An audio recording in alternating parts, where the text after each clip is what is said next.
बिल्लाहि मिनश शैतानिर रजीम बिस्मिल्लाहिर रहमानिर रहीम इहदिनस सिरातल मुस्तकीम अन्निकाह मिन सुन्नती फमन रग़िब अन सुन्नती फलैसा मिन्नी सदक़ल्लाहु मौलाना अज़ीम व बल्लगना रसूलुहुन नबियुल अमीनुल करीम व नहनु अला ज़ालिका लमिनश शाहिदीन व शाकिरीन वल्हम्दुलिल्लाहि रब्बिल आलमीन। इधर आप तवज्जो दें, दुरूद पाक पर अल्लाहुम्मा सल्ली अला सय्यिदना शफीना हबीबना मौलाना मुहम्मद बारिक सल्लल्लाहु अलैहि वसल्लम या रसूलुल्लाह सल्लल्लाहु तआला अलैहि वसल्लम। ऐसी बात नहीं है, दो शेर भोजपुरी के मिलाप में पढ़ के जाऊंगा, आप बेफिक्र हैं इंशाअल्लाह। थोड़ी देर आप गुफ्तगू समाप्त कर ले मेरी, फिर हज़रत की तकरीर होगी इंशाअल्लाह। हज़रात, ये शादी की महफिल है, आप तवज्जो से सुनेंगे। थोड़ी देर आपको सुनाऊं, वरना मैं अपनी जगह जानता हूँ, जहाँ से आया हूँ बैठ जाऊंगा। शादी के 6 शरई अमाल हैं, 2 फर्ज हैं, इजाब व कबूल और 2 गवाह का होना। एक वाजिब है जिसको हम दैन महर कहते हैं। 3 सुन्नतें हैं, आप इसको समझ लें। 3 सुन्नतें हैं, खुतबा निकाह और छुहारा बांटना और वलीमा करना। ये 6 शरई अमाल हैं निकाह के, शादी के। इसके अलावा आप जितनी चीजें कर रहे हैं या आप करते हैं, शरीयत में कहीं से ये साबित नहीं है। इसको कोई साबित करे तो मैं उनकी गुलामी करूंगा। आप जितना फजूल खर्ची करते हैं, 1500, 2000, 200, 300 बारात लेकर जाना, 20 गाड़ियां करना, या बहुत सारी ऐसी चीजें हैं, वो आपके ख्वाहिशात में शामिल है। शरीयत में ऐसा बिल्कुल भी नहीं है। मेरे आका अलैहिस्सलातु वस्सलाम ने इरशाद फरमाया कि अपने लड़के और लड़की की शादी करने में देर मत करो। जरूरी नहीं है कि आपके पास जब अच्छे मकान हो जाएंगे या आपका बेटा 50,000 का महीना कमा कर आपको देगा, तब आप उसका निकाह करेंगे।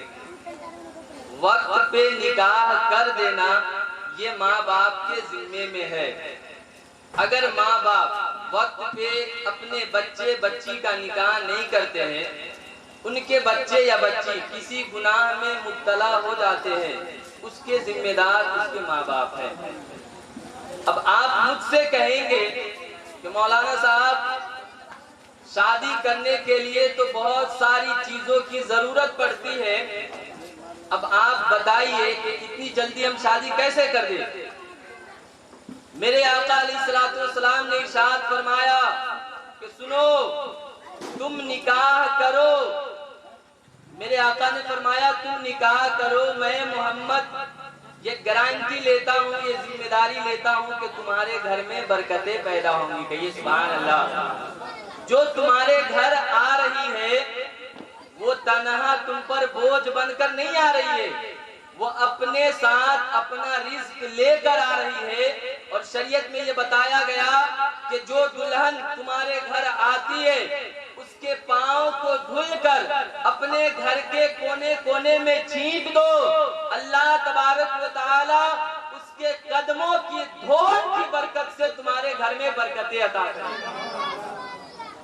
मेरे अजीज दोस्तों, आज के इस दौरे हाजिर में, इस जमाने में लोगों ने निकाह को इतना मुश्किल कर दिया है कि आज गरीब के बेटी की शादी नहीं हो पाती वक्त पे। सब लोग, मैं थोड़ी कड़वी बात तो जरूर कहूंगा, लेकिन हकीकत यही है, सब लोग ये सोचते हैं कि मैं अपने लड़के की शादी वहीं करूंगा जहां से अच्छे पैसे मिलेंगे हमको। मेरे अजीज दोस्तों, मैं आपसे पूछना चाहता हूं कि आप मेरे नबी अलैहिस्सलातु वस्सलाम की उम्मत है और आप उनका कलमा पढ़ रहे हैं, तो आप ये बताइए कि आप अपने आका की जिंदगी को अपने लिए नमूना और आइडियल बनाएंगे या किसी और की जिंदगी को अपने लिए नमूना और आइडियल बनाएंगे। कुरान ने कहा, लक़द कान लकुम फी रसूलिल्लाहि उस्वतुन हसना। ए मुसलमानों, सुन लो कान खोलकर, अल्लाह तबारक व तआला ने तुम्हारे नबी की जिंदगी को तुम्हारे लिए आइडियल और नमूना बनाया है। अब हम अपने नबी की जिंदगी को फॉलो कर रहे हैं, अगर हम उनको मान रहे हैं, उनकी शरीयत पे चल रहे हैं, तब मैं आपसे ये पूछना चाहता हूँ, आपके समाज से ये पूछना चाहता हूँ कि फिर हमारे माशरे के अंदर फिर किसी गरीब की बेटी बगैर शादी के क्यों घर में पड़ी है? बगैर शादी के क्यों घर में पड़ी है? अब बात तो थोड़ी दूर चली गई कि हम बेटी से, किसी गरीब के बेटी से शादी कैसे करेंगे। आज हाल तो ये माशरे का कि हम अपने भाई को भी देखना गवारा नहीं करते हैं, हम उनसे मोहब्बत का मुजाहरा नहीं करते हैं। आज हमारे अंदर से इंसानियत चली गई है। किसी शख्स ने कहा कि तुम एक इंसान बनकर अपनी जिंदगी ना गुजारो, इंसानियत के साथ अपनी जिंदगी गुजारो। याद रखो, एक शख्स अगर दुनिया के अंदर से चला जाता है, सिर्फ शख्स बन के उसका वजूद खत्म हो जाता है, लेकिन जो शख्सियत बन के अपनी जिंदगी को गुजारता है, मरने के बाद भी लोगों के दिलों पे अगर उसकी हुकूमत होती है तो उस इंसान की हुकूमत होती है। आज मैं आपसे पूछना चाहता हूँ कि आपके अंदर से मुसलमानों वाली, आका की सीरत वाली अमल कहाँ चली गई? हजरत जुनैद बगदादी अलैहिर्रहमा का जमाना है, बहुत पाए के वली गुजरे हैं। आप देखें कि हजरत जुनैद बगदादी अलैहिर्रहमा, उनके पहनावे को देखकर, उनके तकवे को देखकर, उनके अच्छे किरदार को देखकर एक चोर सोचा कि शायद हजरत बहुत अमीर है, उनके पास पैसा बहुत ज्यादा है।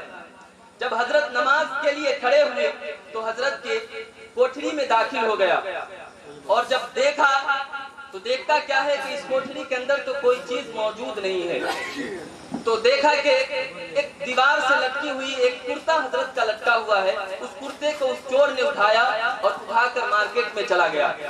अब मार्केट में गया उसको बेचने के लिए, उसको फरोख्त करने के लिए। मेरे अजीज दोस्तों, दुकानदार से कहा कि इस कपड़े को तुम खरीद लो।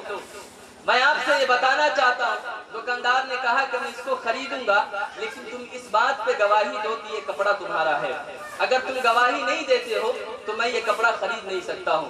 पूरे मार्केट में यही बात कहता हुआ हर दुकानदार के पास से वो वापस चला आया। लेकिन गौर से सुनने की बात है, वही चोर कपड़ा बेचते बेचते मस्जिद के पास, मस्जिद के दुकान के पास पहुंच गया। जब वहां पे ये बहस चल रही थी, चोर ने कहा कि ये कपड़ा खरीद लो। उसने कहा कि मैं खरीदूंगा, लेकिन शर्त ये है कि गवाह लाओ कि ये कपड़ा तुम्हारा है। उस शख्स ने कहा कि ये कपड़ा मैं बगदाद शहर से खरीदा नहीं हूँ, ये कपड़ा तो मैं मुल्क शाम से खरीदा हूँ, मैं वहां से गवाह यहाँ ला कर कैसे दूं? इत्तफाक की बात है कि हजरत जुनैद बगदादी उसी मस्जिद से नमाज पढ़ के निकल रहे हैं। मैं इंसानियत की बात आपसे करना चाहता हूँ, मुसलमान आपके ज़मीर को जगाना चाहता हूँ कि आपका ज़मीर आज मुर्दा क्यों हो गया है। आज रसूलुल्लाह के आप कलमा पढ़ के इतने जालिम और बुज़दिल और बागी क्यों हो गए हैं। हजरत जुनैद बगदादी निकले हैं और जानते हैं कि ये चोर है, कपड़ा इसने चोरी किया है, लेकिन जुनैद बगदादी के किरदार को तो देखिए कि ये सुभान अल्लाह, जुनैद बगदादी के सीरत को तो देखिए। जुनैद बगदादी ये कहते हैं, दुकानदार ये कपड़ा तू बेझिझक खरीद ले, मैं गवाही देता हूँ कि ये कपड़ा इसी का है। कहिए सुभान अल्लाह, मैं गवाही देता हूँ कि ये कपड़ा इसी का है। मेरे अजीज दोस्तों, ये वाली मोहब्बत आज कहाँ चली गई? ये वाला किरदार आज कहाँ चला गया? कि आज हमारे पास पैसे तो है, कपड़े भी है, मकान भी है, लेकिन फिर भी एक गरीब की बेटी रो रही है अपने घर में, हम जाकर उसके सर पे हाथ नहीं रखते हैं। और हम ये कहते नहीं है कि बेटी तुम्हें फिक्र करने की जरूरत नहीं है, अल्लाह ने मुझे भी एक बेटा अता किया है।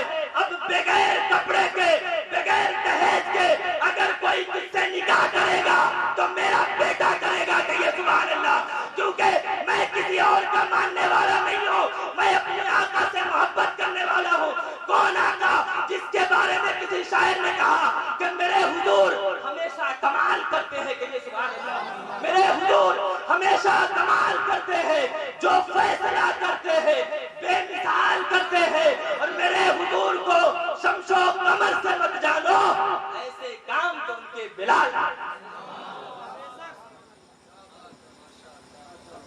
मेरे हुजूर को शमशो कमर से मत जानो, ऐसे काम तुमके बिलाल करते हैं। मुसलमानों, आज आपको इस महफिल से यह अहद लेना पड़ेगा। अल्हम्दुलिल्लाह मैं पहली बार तकरीर नहीं कर रहा हूँ, 9 साल से तकरीबन मैं तकरीर कर रहा हूँ। 2014 के करीब से इस गांव में मेरी तकरीर हो रही है और इस दहेज के ताल्लुक से मैंने एक महफिल में तकरीर किया।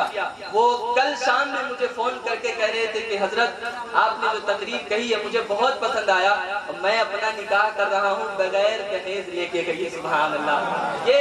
ये मैंने उनको ढेर सारी मुबारकबाद दी और मैंने कहा अल्लाह आपको शाद और आबाद रखे। आज हमारे माशरे में होना भी यही चाहिए कि हम किसी के बेटी को बगैर किसी उजरत के तौर पे निकाह करके अपने घर लाए। लेकिन याद रखो मुसलमानों, अगर आप ऐसा नहीं करते हैं और किसी गरीब की बेटी बगैर शादी किए सिर्फ इस बात से वो मर जाती है कि लोगों ने ज्यादा डिमांड कर दिया, उसका बाप दे नहीं पाया, तो मैं ये कहता हूँ कि हमसे ज्यादा शर्मिंदा कोई इंसान नहीं है। एक बात मैं आपको बताता हूँ, एक निकाह में एक मौलाना साहब निकाह पढ़ाने के लिए गए, तो जब नौशा बैठा था निकाह की महफिल में, तो मौलाना साहब ने कहा कि बेटा मैं फला लड़की को, फला की शहजादी को इतने दैर महर के बदले में 2 गवाह के एवज में मैं काजी हैसियत के होने के आपके निकाह में देता हूँ, क्या आप कबूल करते हैं। उस लड़के के चेहरे पे हिजाब लगा हुआ था और वो लड़का अपने चेहरे को उठा नहीं रहा था। जब हजरत 2-3 बार बोले तो क्या देखते हैं कि वो नौजवान रो रहा है, उसकी आंखों से आंसू आ रहे हैं। मेरे अजीज दोस्तों, मैं आपसे बताना चाहता हूँ कि हजरत ने कहा कि बेटा बताओ तुम्हारे रोने की वजह क्या है।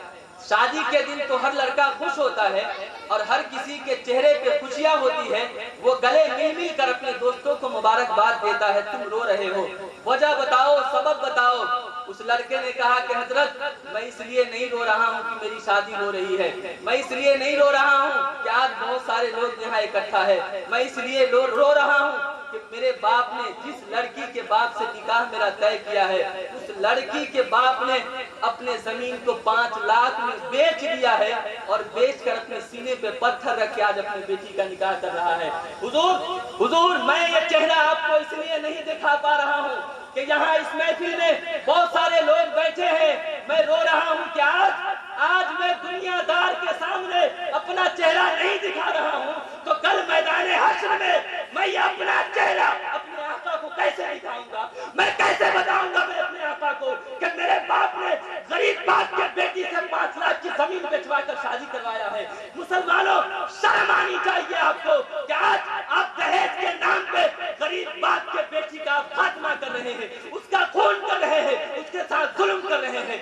याद रखो मुसलमानों, एक बात आपको बताना चाहता हूँ कि दुनिया में तुम अमीर से तो डरो लेकिन गरीब से सबसे ज्यादा डरो।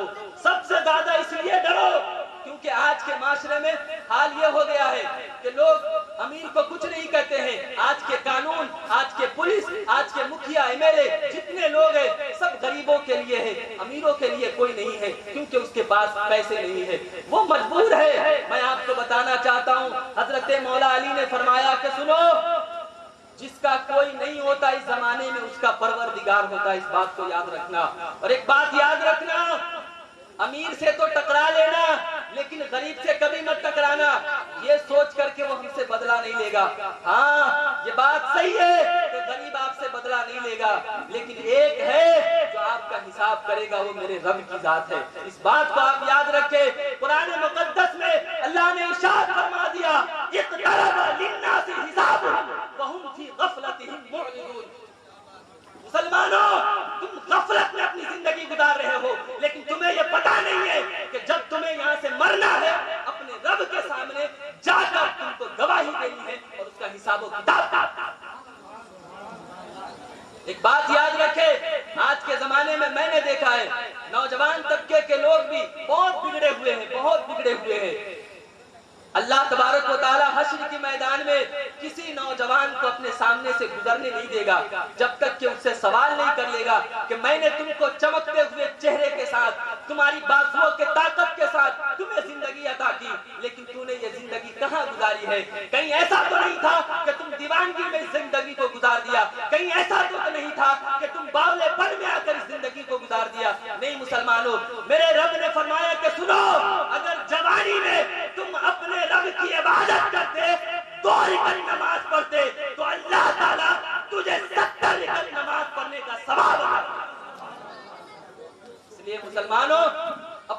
की शरीयत को समझो, अपने जिंदगी के म्यार को समझो, अपने जिंदगी के वसूल को समझो।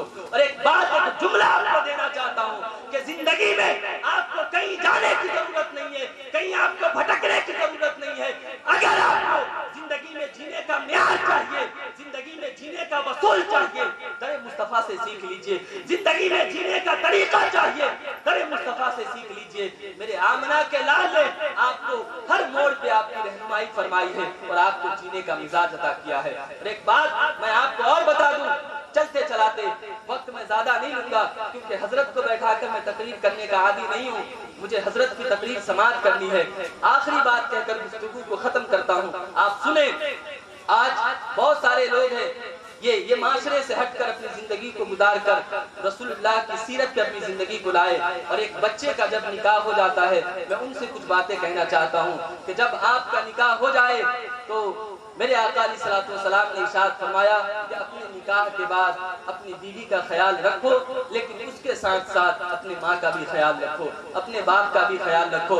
प्यारे आका अलैहिस्सलातु वस्सलाम की बारगाह में एक सहाबी रसूल ने पूछा कि या रसूल अल्लाह, औरत पे सबसे ज्यादा किसका हक है? औरत पे सबसे ज्यादा किसका हक है? मेरे आका अलैहिस्सलातु वस्सलाम ने इरशाद फरमाया, औरत पे सबसे ज्यादा उसके शौहर का हक है। औरत पे सबसे ज्यादा उसके, बोल के बताइए ना, औरत पे सबसे ज्यादा शौहर का हक है। उसी महफिल में उसी शख्स ने फिर आका से पूछा कि या रसूल अल्लाह, मर्द पे सबसे ज्यादा किसका हक है? क्या कहा? या रसूल अल्लाह, मर्द पे सबसे ज्यादा किसका हक है? मेरे आका ने फरमाया कि मर्द पे सबसे ज्यादा उसके माँ का हक है। कहिए सुभान अल्लाह। मर्द पे सबसे ज्यादा उसके माँ का हक है, औरत पे सबसे ज्यादा शौहर का हक है। ये बात आप याद रखें। अब आप ये समझ ले, फिर मेरे आका अलैहिस्सलातु वस्सलाम ने इरशाद फरमाया, एक औरत पूछी या रसूल अल्लाह कि मुझे निकाह करना है, आप बताइए कि शौहर का क्या हक है? मेरे आका ने फरमाया कि शौहर के जिस्म से खून निकले, रीश और रेठा निकले, औरत उसको अपनी जबान से साफ करे, फिर भी अपने शौहर का हक अदा नहीं कर सकती है।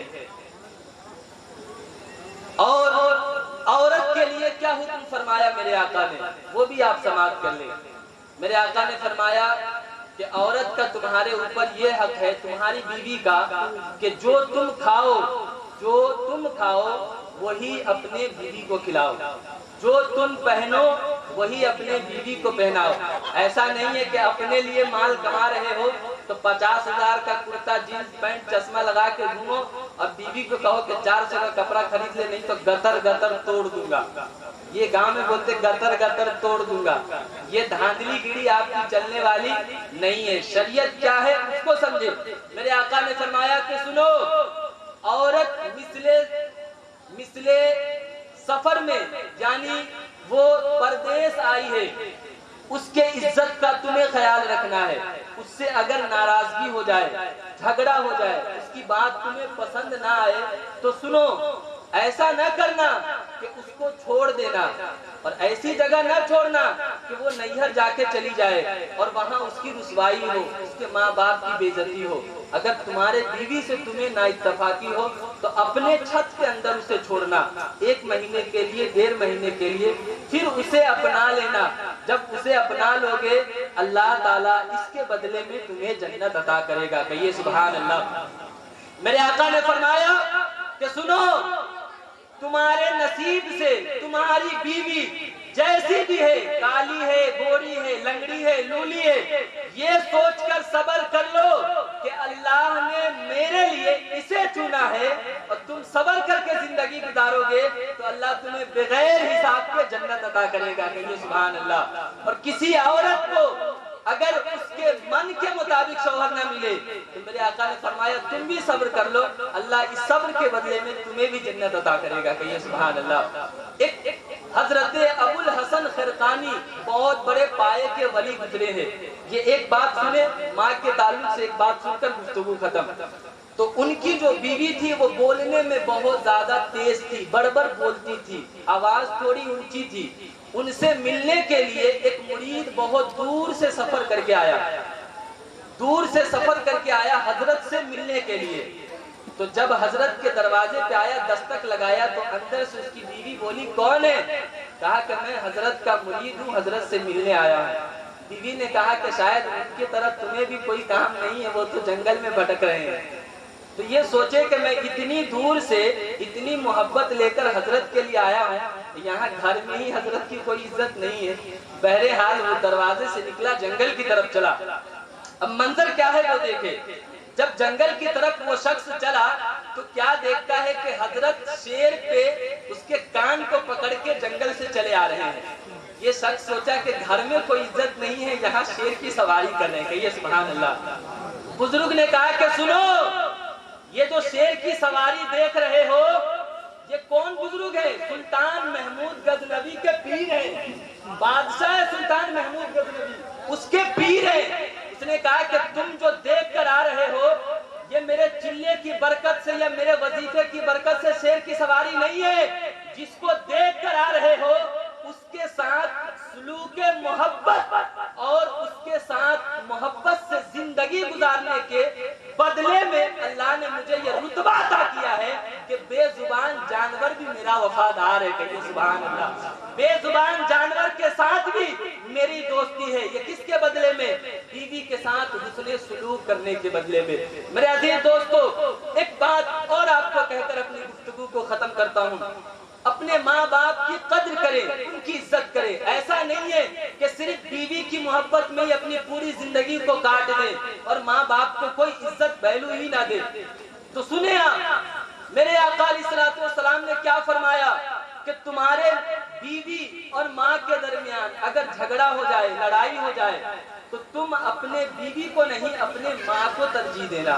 क्योंकि तेरी माँ ने तुझे जन्म दिया है, उसने तेरी जिंदगी को सवारी है, उसे तुझे बोलना सिखाया है, उसने तेरे वजूद को अच्छा बनाकर इस दुनिया में अता किया है। बीवी और माँ के लिए कभी भी ये न करना कि माँ और बीवी में लड़ाई हो तो बीवी को छोड़ देना, माँ को डांटने लगना। नहीं, अपने माँ की कद्र करना, अपने माँ की इज्जत करना, अपने बाप का ख्याल रखना। क्योंकि तुम्हें ये पता नहीं है, शहर में जाके पढ़ने वाले को ये पता नहीं है कि किसकी माँ ने कितनी जेवर बेचकर बच्चे को कॉलेज में भेजा, किसकी माँ ने कितने जेवर को बेचकर अपने बच्चे को पढ़ने के लिए भेजा है, और किसके बाप ने अपने पेट में भूख और प्यास की शिद्दत को रखकर अपने बच्चे को पढ़ना सिखाया है और पैसा कमा कमा कर उसे कामयाब बनाया है। इसलिए ऐसा न हो कि 2 दिन की शादी के चक्कर में, बीवी के चक्कर में अपने माँ को भूल जाना। मेरे अजीज दोस्तों, मैं आपको बताना चाहता हूँ, मेरे आंख देखी बात है कि एक बेटा अपने माँ को कहता है कि मेरी अब शादी हो गई है, मेरे घर से अपने सामान को निकाल लो। और मैंने देखा है कि उसकी माँ दरवाजे पे बैठकर जाकर रो रही है। मैं तुमसे पूछना चाहता हूँ कि तू कैसा बेटा है कि तेरे जिंदगी में तेरी माँ तेरी बात से रो रही है। तुझे लानत है खुदा की, तुझे जीना नहीं चाहिए, तुम्हें मर जाना चाहिए। तुम जानते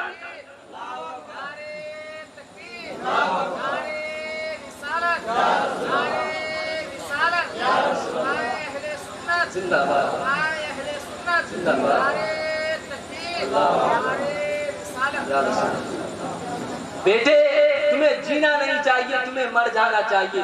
तुम शायद ये जानते नहीं हो, किसी शायर ने कहा था कि जमीन पे एक ही औरत दिखाई देती है कि बस माँ की मोहब्बत दिखाई देती है, बस माँ की मोहब्बत दिखाई देती है। और ऐ मेरी बूढ़ी माँ, तेरे चेहरे की झुर्रियों की कसम, तू हर एक लकीर में जन्नत दिखाई देती है। ऐ मेरी बूढ़ी माँ, तेरे चेहरे की झुर्रियों की कसम, तू हर एक लकीर में जन्नत दिखाई देती है। इसलिए अपने माँ के एहसान को कभी मत भूलना। लाडले बेटे हो तो याद रखना, आज जमाने में बेटा ये कहता है पीर साहब से, मुफ्ती साहब से, डॉक्टर साहब से कि मेरे लिए दुआ कीजिएगा। मैं कहता हूँ गधे, तुम्हारी माँ तेरे घर में है, जा उसको कहना तेरे लिए दुआ करे, उसकी दुआ अगर तुझे लग गई तो जमाने में तुझे किसी की दुआ लेने की जरूरत नहीं है। उसकी दुआ ले और उसके कदमों में जाकर बैठ, जिसके बारे में मेरे आका ने फरमाया अल जन्नतु तहता क़दामिल उम्महात, कि जन्नत तेरे माँ के कदमों पे। तू जन्नत तलाश करने के लिए लाखों रुपए मस्जिद में और मदरसे में दे रहा है, जन्नत के लिए नहीं, अल्लाह की रजा के लिए दे। जन्नत के लिए देना है तो माँ के कदमों में बैठ और उसके तलवे को चूम, इससे बढ़कर जन्नत तुम्हारे लिए कोई नहीं। आज अपने माँ बाप को छोड़कर तुम अपनी जिंदगी आवारगी में गुजार रहे हो। तुमसे बड़ा बदनसीब और तुमसे बड़ा बदतरीन इंसान कोई नहीं है। इसलिए मैंने देखा है कि लोग, बच्चे जब बड़े हो जाते हैं, कमाने लगते अच्छा पैसा, तो माँ को दरवाजे पर छोड़ देते हैं और उनका ख्याल भी नहीं रखते हैं। वो रात भर रो रो कर अपनी जिंदगी को गुजारती है। मैंने अभी आंखों देखा है कि 3 बेटे थे और माँ को किसी ने नहीं रखा और माँ नैहर में जाकर अपनी जिंदगी गुजारी और उसका इंतकाल हो गया, वो दुनिया से चली गई। मरने के बाद बेटा पंचायत करके अपनी माँ को लाया दफनाने के लिए। मैं पूछना चाहता हूँ, हराम खोरो, तुम जिंदगी में उस माँ के सहारे नहीं बने, उसको कांधा नहीं दिया, उसको सीने से नहीं लगाया, उसके ख्वाहिशात को तुम पूछे नहीं। आज मर गई तो तुम कांधा देना सवाब का काम समझ रहे हो। उसकी रूह तुमसे खुश नहीं है। अगर माँ को खुश करना था तो पूरी दुनिया की दौलत, पूरी ख्वाहिशात अपने माँ के कदमों पे लुटा देते। किसी शायर ने कहा था कि लेके माँ की दुआ रख लिया हूँ कदम राह पर, लाख तूफा भी आए तो क्या, अरे अपना दावा है वो टल टल। लाख तूफा भी आए तो क्या, अपना दावा है टल जाएगा। मुसलमानों, मेरे आका की बारगाह में एक शख्स आया और कहा, या रसूल अल्लाह, मैं मन्नत मांगा था कि मेरी मन्नत पूरी हो जाएगी तो जन्नत के निचले हिस्से को और जन्नत के ऊपरी हिस्से को चूमूंगा। मेरे आका ने फरमाया कि तेरी माँ जिंदा है, तेरी माँ जिंदा है तो जा अपने माँ के कदमों को चूम ले। कहा, या रसूल अल्लाह, मेरे माँ बाप का इंतकाल हो गया है। मेरे आका ने फरमाया, अगर तेरे माँ बाप कब्रिस्तान में है, तुझे मन्नत पूरी करनी है तो जा माँ के पैताने को चूम ले। तूने जन्नत के निचले हिस्से को चूम लिया। कहिए सुभान अल्लाह। अगर तेरे बाप जिंदा है तो जा बाप के सिरहाने को चूम ले। तूने जन्नत के ऊपरी हिस्से को चूम लिया है। तुम दुनिया के अंदर भी कामयाब हो गए, तुम आखिरत के अंदर भी कामयाब हो गए। अल्लाह हम सबको जज़ाए खैर अता फरमाए। मैंने जो बातें कही है, अल्लाह इन सब बातों पे हमें अमल की तौफीक अता फरमाए, हमें अपने माँ बाप की खिदमत करने की तौफीक अता फरमाए। अस्सलामु अलैकुम व रहमतुल्लाहि व बरकातहू।